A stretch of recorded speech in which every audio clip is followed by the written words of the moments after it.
Hello friends. अब हम next topic देखते हैं। फाइंड कंपनी एज और पीरियड इन एक्सेल। अगर दो डेट्स है, मानो आज का डेट है और एक प्रीवियस डेट है, तो ये दोनों डेट्स के बीच में जो पीरियड है या टाइम पूरा गया है in terms of number of years कितने हुए, नंबर ऑफ मंथ्स कितने हुए और नंबर ऑफ डेज कितने हुए, ये कैसे फाइंड करें एक्सेल में हम सीखते हैं। अभी यहाँ पे मैंने ये कहा है कि फाइंड कंपनी एज। तो एक कंपनी कुछ सालों पहले एस्टेब्लिश हुए, उसका एस्टेब्लिशमेंट का डेट हम उधर डालेंगे और आज का दिन, ये दोनों के बीच में अब हम ईयर्स मंथ और डेज हम कैलकुलेट इजीली कर सकते हैं। अब ये कंपनी का एज रहे या आपका एज, उसका कुछ प्रॉब्लम नहीं है। ठीक है, हम अब देखते हैं वो कैसे करें। चलो एक्सेल शीट पे जाते हैं। इसके लिए मुझे दो टेबल्स लगेंगे। पहला टेबल तो एक छोटा टेबल है जिसमें मैनुअल एंट्री रहेगा आपका कंपनी कब एस्टेब्लिश हुए, और दूसरा रहेगा टुडेज डेट। ठीक है,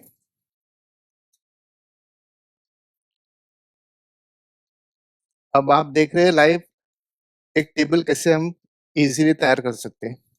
आपने प्रीवियसली ट्यूटोरियल्स में देखा ही है कि टेबल कैसे बनाया जाता है एक्सेल में। तो हम क्विकली वो बना लेते हैं विथ फॉर्मेटिंग। ठीक है,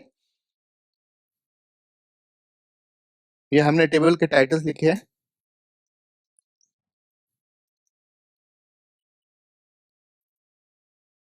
अभी यहाँ पे एक आर्बिटरी एक डेट लगा देंगे, प्रीवियस डेट।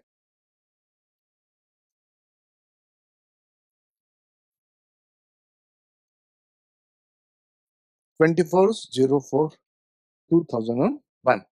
टुडेज डेट के लिए हम ऐसे आज का डेट टाइप नहीं करेंगे। हम क्या करेंगे, will use an excel function called today. तो इसके लिए हम कोई भी फंक्शन हम यूज करते हैं एक सेल में, तो पहले हम इक्वल टू साइन डालेंगे सो दैट एक्सेल अंडरस्टैंड्स की afterwards the following thing will be a function. ठीक है, अभी टुडे नाम का एक फंक्शन है, तो इमीडिएटली इधर यहाँ पे आपका एक फ्लायर आता है जो एक्सेल बोलता है कि ब्लू में वो टुडे है, कैपिटल में आया है, returns the current date formatted as a date today bracket, that's it. Enter करें, हो गया। आज 01/05/2023 है। यहाँ पे आप देखेंगे सिस्टम डेट वही है, जो आपका कंप्यूटर का सिस्टम डेट सेट हुआ है वही उधर आएगा। अगर आपने रॉन्ग सिस्टम डेट सेट किया है तो वो रॉन्ग डे ही प्रिंट होगा। ठीक है, अभी हम जाते हैं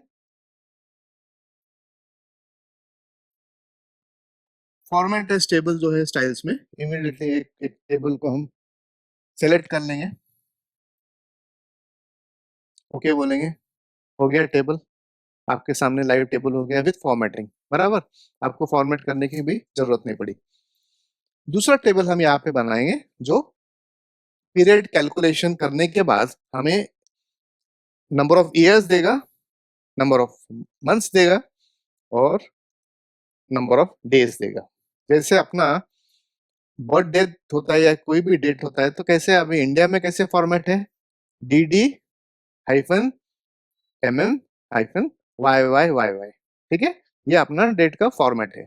तो अभी ईयर कैलकुलेट करने के लिए that means company establishment date जो ऊपर लिखा है उसका डेट और टुडेज डेट में हम नंबर ऑफ ईयर्स कैलकुलेट करेंगे। कैसे, is equal to date diff, DATE, date diff, और ब्रैकेट में पहला देंगे हम फर्स्ट सेल कौन सा है, आई, आई कितना है, आई 7 है। ठीक है, नेक्स्ट है, फिर कॉमा करते हैं, फिर मैं J7 जो आज का डेट है वो रखेंगे, फिर कॉमा और डबल कोट्स में मैं कैपिटल Y ऐसे टाइप करूंगा।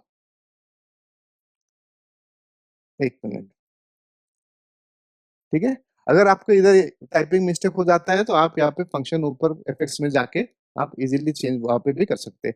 अभी Y टाइप करने के बाद क्या होगा कि it will calculate the number of years past between 2001 and 2023।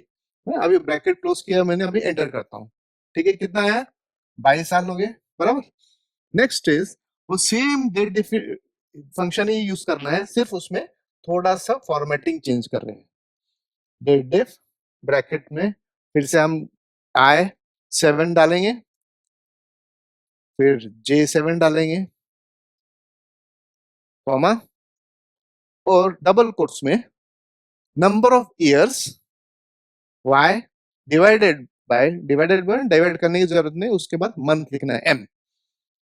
ठीक है, डबल कोट्स कंप्लीट और ब्रैकेट कंप्लीट। तो मैं क्या बोल रहा हूँ यहाँ पे, आप नंबर ऑफ ईयर्स तो कैलकुलेट करके रखो, लेकिन उसको डिवाइड करो with months also. So what I will get is remaining months जो मिलते हैं वो हमें यहाँ पे कैलकुलेशन करके मिल जाएगा। अभी मैं एंटर करता हूँ, कितना हो गया 0। क्यों? क्योंकि 04 और 05 में कुछ मंथ्स है ही नहीं, सिर्फ अभी डेज बाकी है। तो सेम फंक्शन में यूज करूंगा, is equal to date day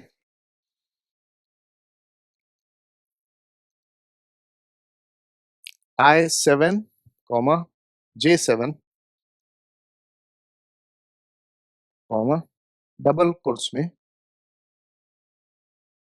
अभी हम डालेंगे m डालेंगे for months, number of months निकालो और d लिखो।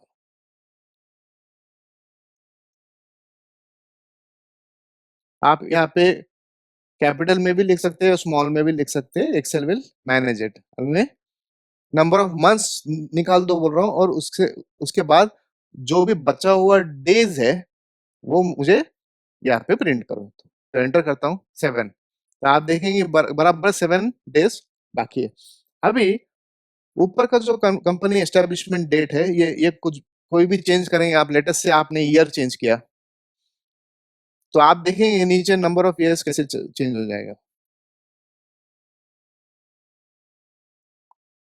बराबर 27 महीने बराबर हो गया। अभी सिमिलरली मैं अगर मंथ चेंज करता हूँ तो ऑटोमेटिकली नीचे मंथ भी चेंज हो जाएगा और ईयर भी चेंज हो गया, ऑटोमेटिक सब कैलकुलेशन है। अभी डेज में चेंज करता हूँ, डे चेंज करता हूँ तो it will affect months and days, and if required it will calculate the years as well। सब पूरा कैलकुलेशन एक्सेल ही करता है, हमें कुछ करने की जरूरत नहीं है। और टुडेज का डेट इसलिए ये फंक्शन डाला है कि अगर ये एक्सेल शीट आप कल ओपन करते तो ये अभी 01/05/2023 लिखा है, कल क्या हो जाएगा 02/05/2023, और नीचे का जो ईयर मंथ्स और डेज का कैलकुलेशन ऑटोमेटिकली वो चेंज हो जाएगा। मंथ तो सेम रहेगा, अगर आज का लास्ट डे नहीं है मंथ का तो मंथ सेम रहेगा, ईयर भी सेम रहेगा, सिर्फ डेज में एक ऐड हो जाएगा। बराबर। सो दिस फंक्शन इज, हम ऐसे बोल सकते हैं कि functions are required in Excel to solve critical problems as well, और डेली जो आपका कैलकुलेशंस है उसको ऑटोमेशन करने के लिए फंक्शंस का इस्तेमाल करना चाहिए। एक्सेल में there are more than 350 to 400 functions जो आपको स्लोली स्लोली आप प्रैक्टिस से और आप डिस्कवर करते जाएंगे फंक्शंस को, और then you can start using them properly.